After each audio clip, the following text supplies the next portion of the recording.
Hello நண்பர்களே, welcome to mix media. இன்றைக்கி நம்ம நான்வெஜ்ஜுக்கே டஃப் கொடுக்குற வகையில் சூப்பரான ஒரு மசாலா பார்க்க போகிறோம். அதாவது சேனக்கிழங்கு யூஸ் பண்ணிவிட்டு கல்யாண வீடுகளில் சூப்பராக ஒரு மசாலா வறுவல் வைப்பாங்க. எல்லாத்துக்குமே ரொம்ப ரொம்ப பிடிக்கும். அந்த கல்யாண வீட்டு சேனக்கிழங்கு வறுவல் எப்படி செய்யலாங்கிறத பார்க்கலாம். வாங்க வீடியோக்குள்ளே போகலாம். நான் சேனக்கிழங்குடைய ஸ்கின் அவுட் எல்லாமே பண்ணிட்டேன். இப்போது நம்ம ஸ்லைஸாக கட் பண்ணி எடுத்துக்கலாம். பொடி பொடியாக இல்லாமல் கொஞ்சம் ஸ்லைஸாக இருக்கிற மாதிரி கட் பண்ணி எடுத்துக்கலாம். இந்த சேனக்கிழங்கு வறுவலுக்கு கொஞ்சம் ஸ்லைஸாக இருக்கிற மாதிரி இருந்தால் தான் நல்லாயிருக்கும். அதனால் அந்த மாதிரி கட் பண்ணிக்கோங்க. இந்த சேனக்கிழங்கு பார்த்திங்கன்னா கட் பண்ணும்பொழுது கை சில பேர்த்துக்கும் கடிக்கும். அதனால் கட் பண்ணுறதுக்கு முன்னாடி கொஞ்சமாக ஆயில் அப்ளை பண்ணிட்டீங்கன்னா உங்கள் கை எதுவும் அரிக்காது. இந்த மாதிரி நம்ம ஸ்லைஸாக கட் பண்ணி எடுத்துக்கலாம். கட் பண்ணிவிட்டு அரிசி களைஞ்ச தண்ணியில் போட்டு வைக்கணும். அப்படி இல்லைன்னா நமக்கு கலர் சேஞ்ச் ஆகிடும். அதனால் அரிசி களைஞ்ச தண்ணியிலையோ இல்லை மோர் தண்ணியிலையோ போட்டு வச்சிட்டோம் அப்படின்னா நமக்கு கலர் சேஞ்ச் ஆகாமல் இருக்கும். இப்போ நம்ம இந்த சேனக்கிழங்கை நம்ம பாயில் பண்ணிக்கலாம். அதுக்காக ஒரு கடாயில் தண்ணி ஊற்றிட்டு சால்ட்டு கொஞ்சமாக மஞ்சள் தூள் ஆட் பண்ணிவிட்டு நம்ம கட் பண்ணி வச்சுருக்கிற இந்த சேனக்கிழங்கு எல்லாத்தையுமே போட்டுக்கலாம். இந்த சேனக்கிழங்கு பார்த்திங்கன்னா நம்ம ஹாஃப் பாயில் பண்ணி எடுக்க போகிறோம். ரொம்ப பாயில் பண்ணிடக்கூடாது. ஒரு 5 மினிட்ஸ் நம்ம பாயில் பண்ணோம்னாலே கரெக்டாக இருக்கும். நமக்கு இப்போது இதெல்லாமே ஓரளவு பாயில் ஆகிடுச்சு.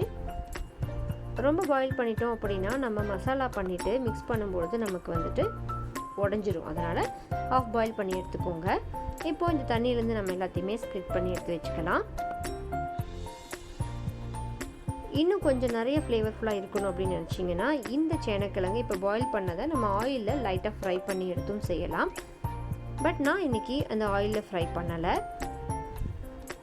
பார்த்திங்கன்னா இந்த கன்சிஸ்டன்சியில் இருக்கணும். உடைச்சா உடையிற மாதிரி இருந்தால் போதுமானதாக இருக்கும். ரொம்ப நசுங்கக்கூடாது. இப்போ இதுக்கான மசாலா நம்ம ரெடி பண்ணிக்கலாம்.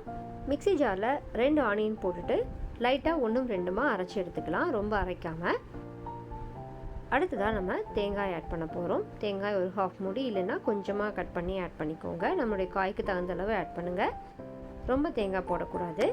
இஞ்சி, பூண்டு, ஒரு சின்ன டொமேட்டோ அண்ட் சோம்பு, பட்டை, கிராம்பு இது எல்லாமே ஆட் பண்ணிவிட்டு 1-2 அரைச்சி எடுத்துக்கலாம்.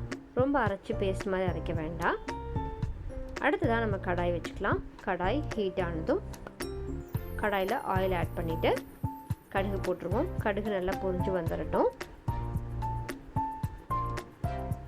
அடுத்ததாக நம்ம ஸ்லைஸாக கட் பண்ணி வச்சுருக்கிற ஆனியனை இங்கே ஆட் பண்ணிக்கலாம். ஆனியன் அண்ட் கருவேப்பிலை ஆட் பண்ணிவிட்டு நல்லா வதக்கி கொடுத்துடலாம். அடுத்ததாக நம்ம லைட்டாக அரைச்சி வச்சுருந்த அந்த ஆனியனை இங்கே ஆட் பண்ணிக்க போகிறோம். இது எல்லாமே நல்லா ஒரு கலர் சேஞ்ச் ஆகி வர வரைக்கும் வதக்கிடுவோம். அடுத்ததாக நம்ம மிக்ஸி ஜாரில் அரைச்சி வச்சுருக்கிற இந்த கோகோனட் பேஸ்ட்டை ஆட் பண்ணிக்க போகிறோம். இந்த கோகோனட் பேஸ்ட் போட்டு ஒரு 2 மினிட்ஸ் நம்ம வதக்கணும் அப்படின்னா எல்லாமே நல்லா அந்த வாட்டர் எல்லாமே சுண்டிடும். அதுக்கப்புறமா நம்ம காரத்துக்கு தேவையான அளவு மிளகாய்த்தூள் இங்கே ஆட் பண்ணிக்கலாம்.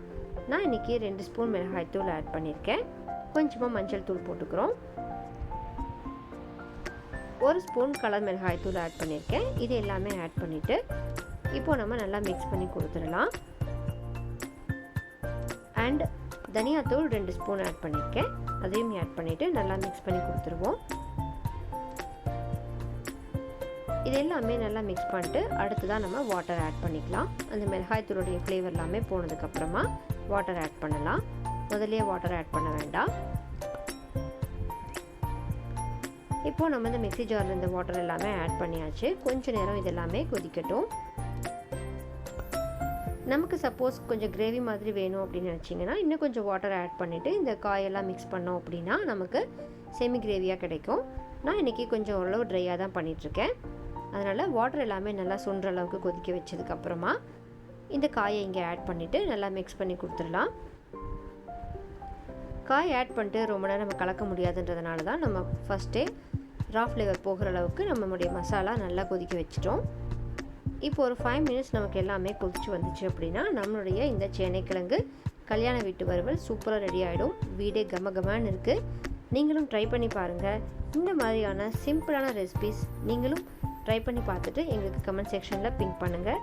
மறக்காமல் வீடியோவை எண்ட் வரைக்கும் பார்த்துட்டு எங்களை என்கரேஜ் பண்ணுங்கள்.